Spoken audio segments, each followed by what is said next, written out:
So in 2007, 2008, I wrote an article for Karting One titled something like "Karts versus Sims: Is Sim Racing the New Grassroots of Motorsport?" Right. From the off, I would like to say I'm not a huge fan of the term grassroots, purely because grass gets walked all over, right? So why would you want to be, the grassroots of anything, But at the same time, I understand what the term means. It generally means something that's highly accessible to most people, right? It's what builds the fundamental base of whatever activity you want to partake in, right? So at the time, it kind of became very clear to me that sim racing, because I'd embedded myself in the culture, I still consider myself a simmer, but at the time, I was just starting to get into Live for Speed and R Factor and those kind of sims, right? And the market for them was just starting to gain traction, right? They were starting to really gain big followings, right? So there's me, I'm a kart person, and I'm entering into this new world of sim racing. And at the time, it took me a year or two to figure out that this is the new sort of first step for anybody wanting to get into motorsport, right? First step, right?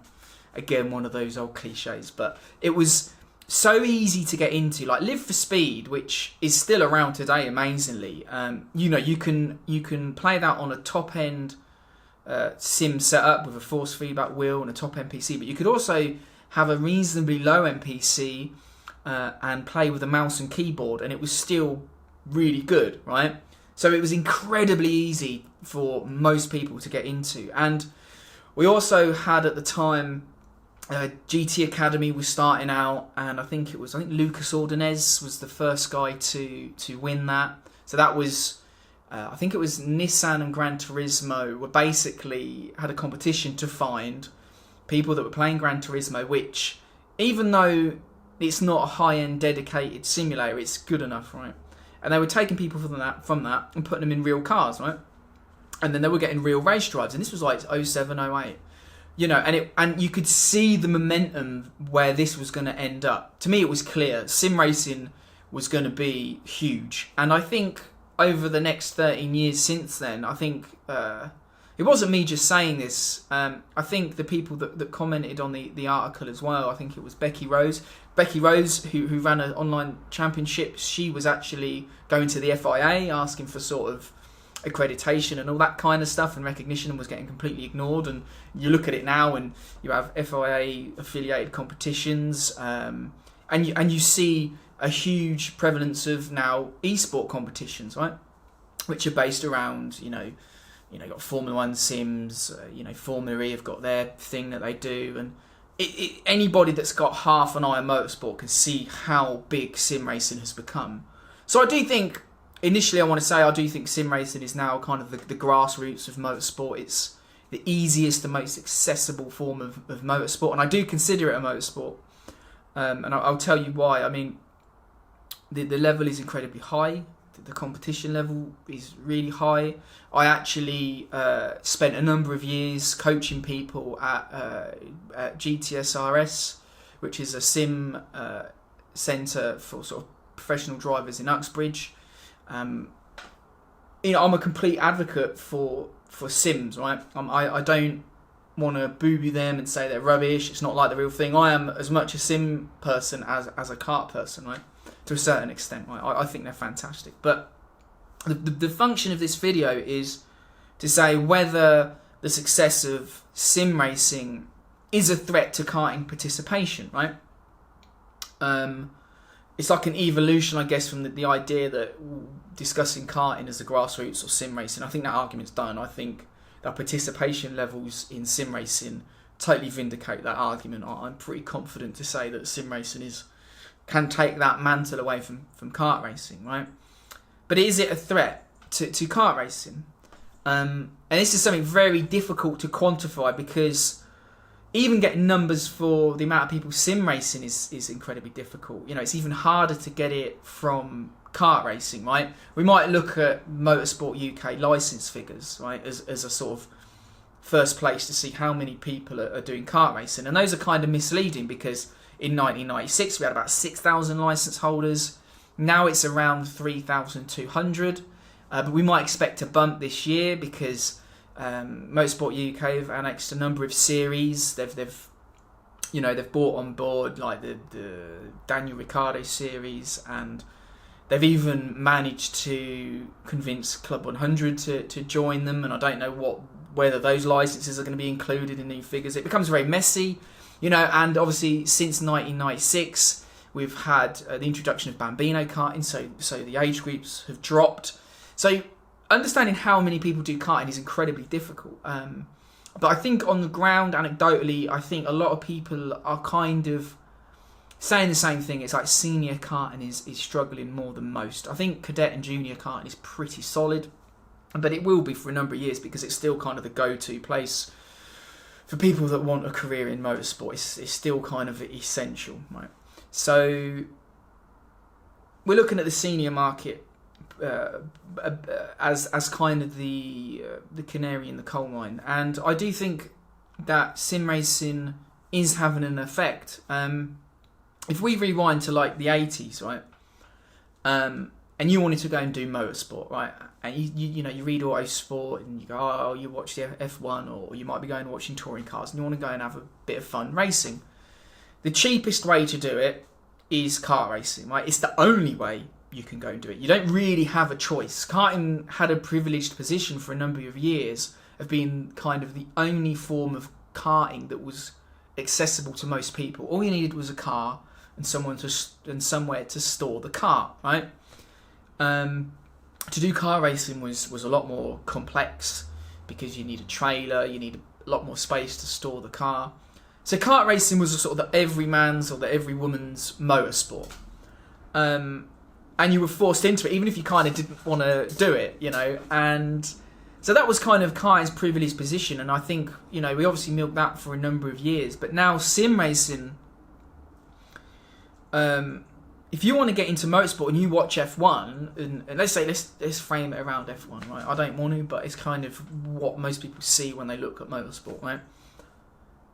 You immediately can go, right, I can go buy, because obviously even Formula 1 itself is promoting the F1 esports series. You can go, look, I want to participate in motorsport, I want to get involved, I want to compete, and you can literally just go and buy a PC and a wheel and go racing, right? Whereas before, in the 80s, you just didn't really have that option. That option is now there. So I think fundamentally, yes, we are going to be losing people that want to be involved in motorsport, and the only option used to be karting. It was the only option, now it isn't. So it seems fairly obvious that, yeah, of course karting is going to struggle in that arena. Another reason why sim racing is potentially a threat is because you look at the likes of Autosport and those sort of publications, and quite a lot of the time they never include karting content, right? These big media companies, I say big, they're not really big, they're big within the motorsport realm. They've never really understood kart racing all that well. It's always been a bit of an alien topic, a bit confusing, and it's not worth reporting on, it's not worth investing in, right? But sim racing is, because their readership, and I'm not talking about Autosport, I'm talking about in general, their readership is involved, it wants to get involved in motorsport as well, and they will understand the language of sim racing. They'll understand articles and features on sim competitions, because these competitions are pretty much open to everybody. Most people can get into sim racing, right?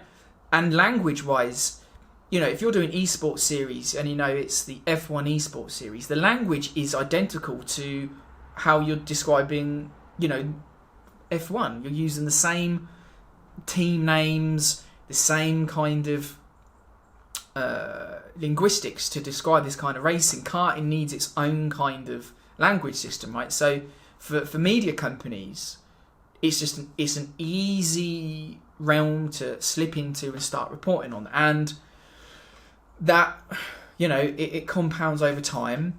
and people read about, they want to learn more about motorsport, and they find out via that sort of media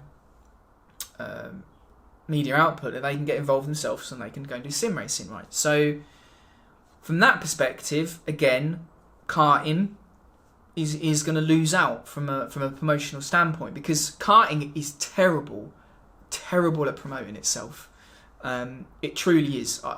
The penetration of karting into any market is almost non-existent. All we rely on to get to sort of people is this constant reference to karting via F1 and stuff like that. That's all we have, right? And we'll lose that very quickly. So yeah. Now I know so we have that. So we have media is obviously not going to come in and start reporting on karting and giving us a leg up, right? They're just not going to do it. And then we can look at the costs, right? So if I'm saying karting used to be the only thing you could really do, and now sim racing is, right? You know, and even if we look at the cost structure, you know, you can get yourself a decent sim setup for like 500 to £1,000, and do some fantastic racing, right? And karting, you can almost do it for that kind of price, you know. Karting isn't as expensive as people like to make out if you want to do it at a particular level. But fundamentally, you know, you can get into sim racing relatively cheap and race every day, high level. And this is the kicker. You know, there are now professional opportunities in sim racing. You know, people are getting careers out of being sim drivers. You know, I think, you know, James Baldwin, he just won World's Fastest Gamer, which is to do with McLaren. You have some of the top teams winning prize money, and we're talking about real prize money. You know, and when you talk about the amount of money that you have to put in, like in karting, you might say we have prize money at the Supernats, $10,000. You got to spend $10,000 to even get anywhere near close to competing in it, right? So prize money in sim racing is real, it's tangible, and for competitors, you know, they can carve a career out of it, right? Now there are problems for sim racing. I do think that sim racing might be in a bit of it might be in its sort of, this might be the peak of sim racing, and it's a decline once the novelty wears off, right? Like it did with karting.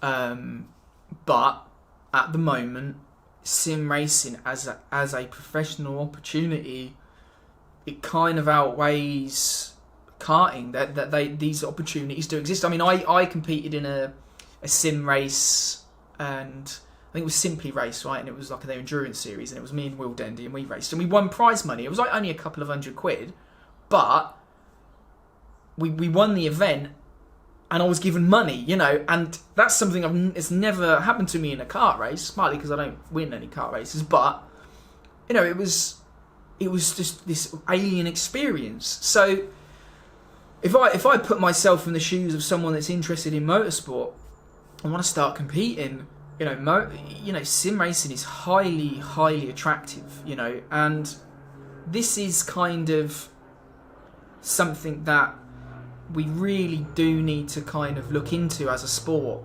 karting, because we are very exposed, right?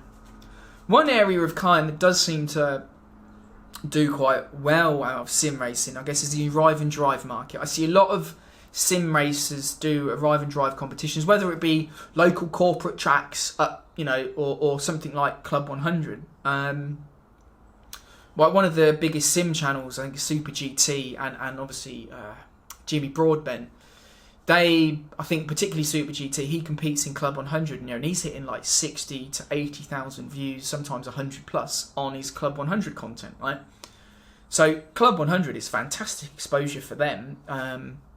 Even though Motorsport UK has kind of done a deal with them, and I suspect, you know, Motorsport UK's intent is to sort of drag people out of arrive and drive into the owner driver stuff. I mean, that's a separate topic, but still, for Club 100, they're getting huge exposure, right?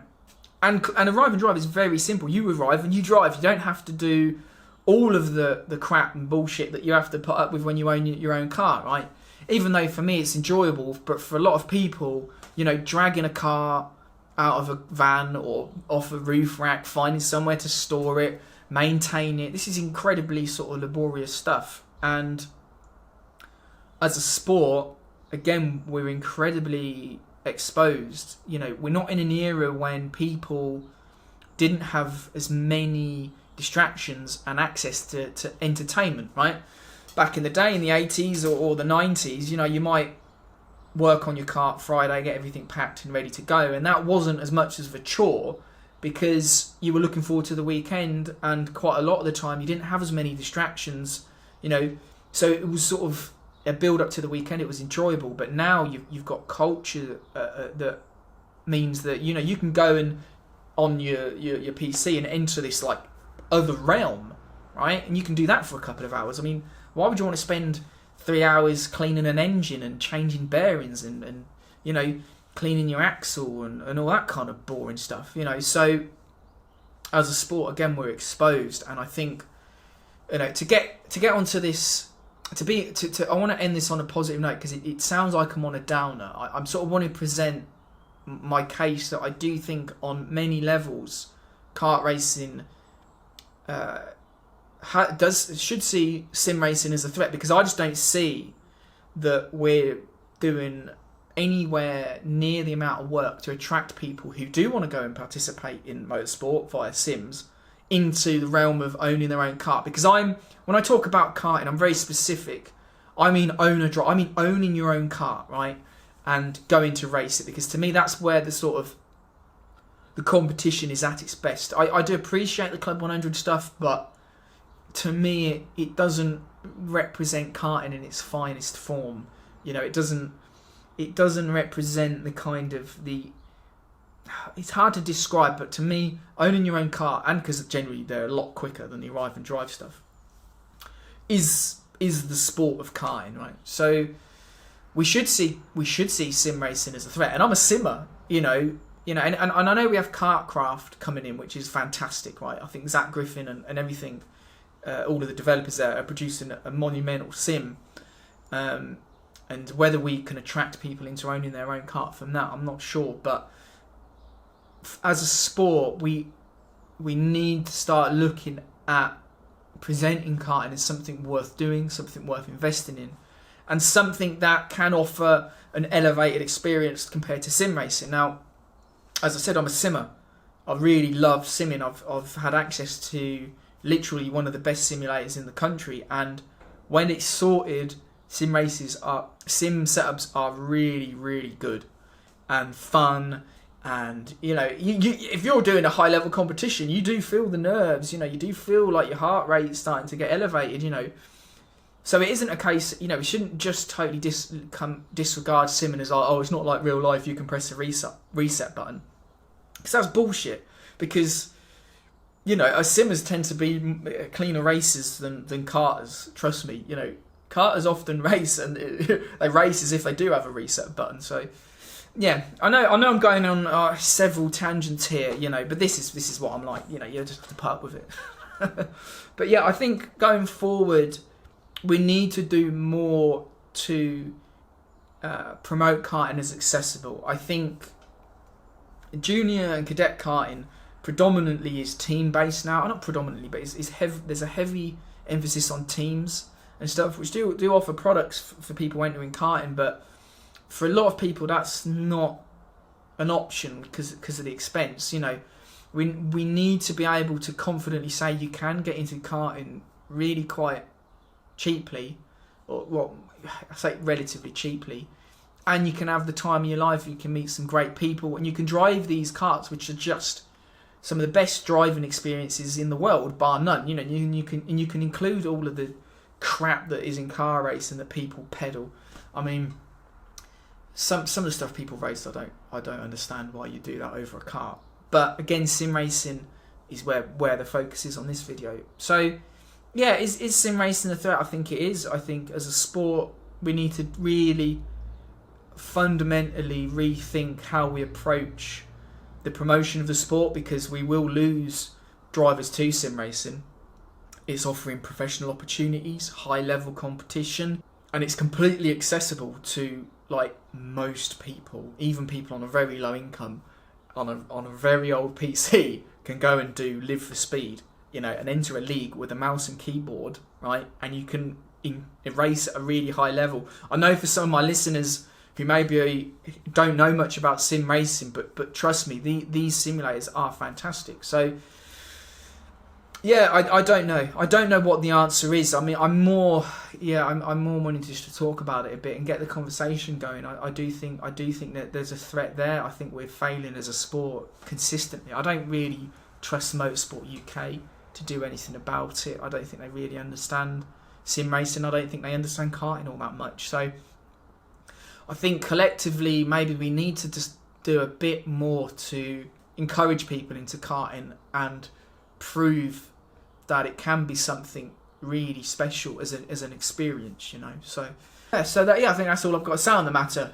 Thanks for listening and watching. As I said, I know I'll go off on tangents and stuff, so thanks for bearing with me. But if you remember, we've got a Patreon page, so if you want to sign up for that, the link's down below. And yeah, thanks for watching, and see you soon.